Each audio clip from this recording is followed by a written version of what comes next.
4 more people have measles in Allegheny County. 2 kids and two adults from the same family. The new cases bring the total to 5, and the health department considers this an outbreak. The new cases also mean thousands of more people have been exposed to the disease. Ralph Iannotti is live to explain who may be at risk. Ralph. Yeah, thanks very much, Susan. Tonight, local health officials tell us they're on alert because of several new measles cases that have just been verified. 4 more cases of measles have now been confirmed in Allegheny County.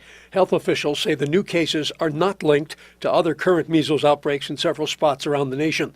The new cases involved one family. 3 of the family members are not county residents and came from overseas. 2 of the 3 are children, both unvaccinated, and 1 adult who was vaccinated. The 4th family member is an adult who lives here and is unvaccinated. Given the infectious nature of this disease, we're going to be on high alert, obviously, to make sure that when we hear about other cases that we do the appropriate investigation.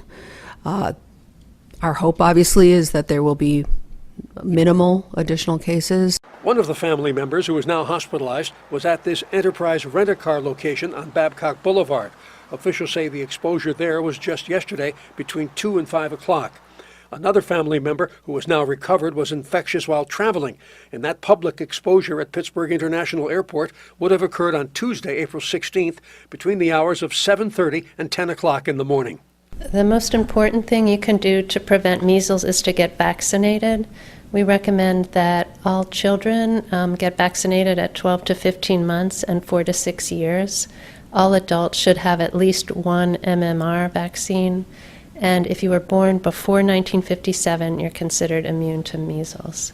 The health department says people susceptible to measles or become ill with symptoms like a high fever, rash, or cough should contact their primary care provider, and they should stay away from urgent care centers or emergency rooms because if you do have the measles virus, you could infect others as well. I do think that the vast majority of the population is likely to be immune to measles and will have nothing to worry about, but we do have individuals, for whatever reasons, who may not be immune. Okay, now 3 of those family members infected with measles have been quarantined at home.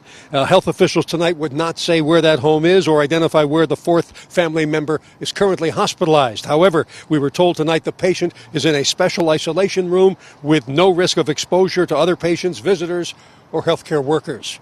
We're live tonight. I'm Ralph Iannotti, KDKA News.